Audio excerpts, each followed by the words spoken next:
ನಮಸ್ತೆ ನಮಸ್ತೆ. Kargil war memorial ಬಂದಿದ್ದೀವಿ. ನಮ್ಮ ಯೋಧರು ಹುತಾತ್ಮರಾದಂತಹ ಜಾಗ ಇದು. ನಾನು ಒಳಗಡೆ ಹೋಗಿ ವಿಡಿಯೋ ಮಾಡಿ ತೋರಿಸ್ತೀನಿ ಗುರು.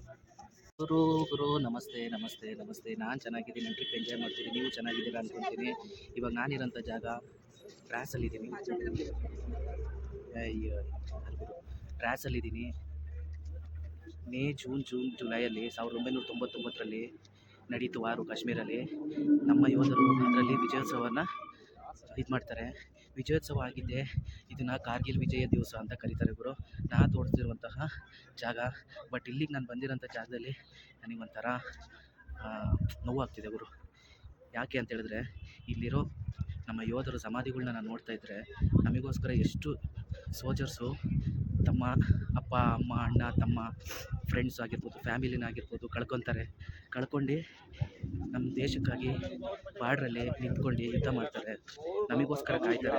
ನಾವೇನಂತ ಹೇಳಿದ್ರೆ, ಅವ್ನು ಸರಿ ಇಲ್ಲ ಇವ್ನು ಸರಿ ಇಲ್ಲ, ಅವಳು ಹಂಗಂದು ಇವಳು ಹಿಂಗಂದು ಅಂದ್ಕೊಂಡು ನಮ್ಮ ಲೈಫ್ನ ಇದು ಮಾಡ್ಕೊಂಡು ಬೇರೆಯವ್ರನ್ನ ಕೆಟ್ಟೋದನ್ನ ಇದು ಮಾಡ್ಕೊಂಡಿದ್ದೀವಿ. ಬಟ್ ಯೋಧರು ಫ್ಯಾಮಿಲಿಯಲ್ಲಿ ಒಂದು ಸರಿ ಹೋಗಿರೋಂಥ ಜೀವ ಮತ್ತೆ ಬರಲ್ಲ ಗುರು. ಆ ಥರ ನಮ್ಮ ಯೋಧರು ನಮಗೆ ಅಂತ ಬಾರ್ಡ್ರಲ್ಲಿ ನಿಂತ್ಕೊಂಡು ನಮಗೆ ಅಂತ ಸ್ಟೇಬಲ್ ಆಗಿರ್ತಾರೆ. ಅವ್ರಿಗೊಂದು ಜೈ ಹಿಂದ್ ಅಂತ ನಾವು ಹೇಳ್ತಾ ಗುರು. ಇಲ್ಲಿ ತನಕನೂ ನಮ್ಮ ಕಾರ್ಗಿಲ್ ವಿಜಯ ದಿವಸನ ನಾವು 25ನೇ ತಾರೀಕು ಜುಲೈಯಲ್ಲಿ ಸ್ಟೇಟಸ್ ಹಾಕ್ತೀವಿ. ಬಟ್ ಸ್ವಲ್ಪ ಜನಕ್ಕೆ ಗೊತ್ತಿಲ್ಲ.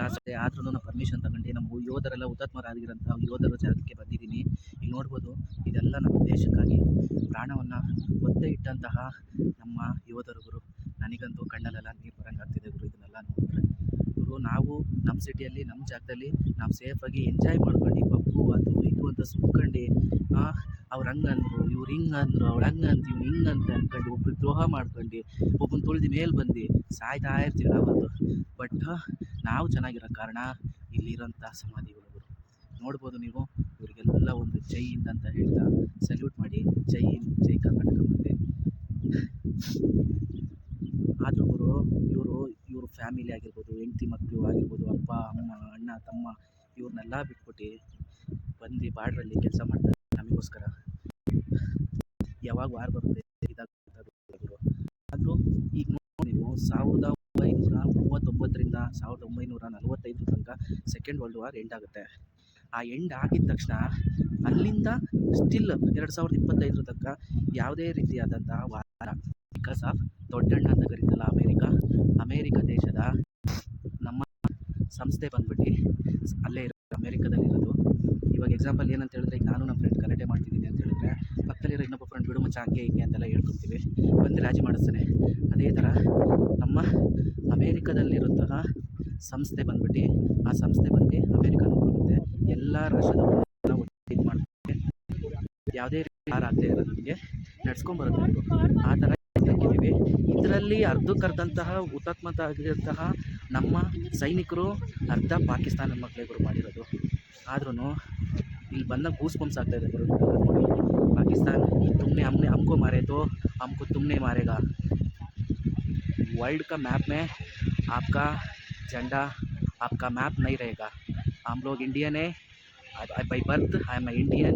I respect my soldiers for every time. मेरे मतलब पाकिस्तान को गुंदा मोदी जी हमने पास न्यूक्लियर बम है, ठीक है, चला दो पाकिस्तान को. ಜೈ ಕರ್ನಾಟಕ. ಮತ್ತೆ ಗುರು, ನನಗೆ ಇಲ್ಲಿ ಮಾಡೋಕ್ಕೆ ಯಾಕೆ ಕೇಳಿದ್ರೆ, ಇಲ್ಲಿರುವಂತಹ ಹುತಾತ್ಮರಾಗಿರೋಂತಹ ನಮ್ಮ ಯೋಧರನ್ನ ನೋಡಿ ನನಗಂತೂ ಸ್ವಲ್ಪನೂ ಇದು ಮಾಡ್ಕೊಳಕ್ಕಾಗ್ತಿಲ್ಲ ಗುರು. ಅವ್ರ ಫ್ಯಾಮಿಲಿನೆಲ್ಲ ಬಿಟ್ಬಿಟ್ಟು ನಮಗೋಸ್ಕರ ಬಾರ್ಡ್ರಲ್ಲಿ ಇದು ಮಾಡ್ತಾರೆ. ಆದ್ರೂ ಇನ್ನೊಂದು ಏನಂತ ಹೇಳಿದ್ರೆ, ಅವ್ರ ಫ್ಯಾಮಿಲಿಯಲ್ಲಿ ಯಾವುದೇ ಗಂಡು ಮಗು ಅಥವಾ ನೆಕ್ಸ್ಟು ಅಪ್ಪ ಮಾಡಿದಂಥ ಕೆಲಸಕ್ಕೆ ಬರ್ತೀನಿ ಅಂತೇಳಿ ಅವ್ರ ಮಕ್ಕಳಾಗಿರ್ಬೋದು ಬರ್ತಾರೆ. Because we are in Indians. ಸತ್ರು ಸಾಯ್ತೀವಿ, ನಮ್ಮ ಇಂಡಿಯಾಗೋಸ್ಕರ ಪ್ರಾಣನ ತ್ಯಾಗ ಮಾಡ್ತೀವಿ ಅಂತ ಹೇಳ್ಬಿಟ್ಟು ಮಾಡ್ತಾರೆ ಗುರು. ಆ ಥರ ಇದು ಕಾರ್ಗಿಲ್ ವಿಜಯ ದಿವಸದ ಕರಿತೀವಿ ಗುರು. ನೆಕ್ಸ್ಟ್ ಅಪ್ಡೇಟ್ನ ನಾನು ಕೊಡ್ತೀನಿ.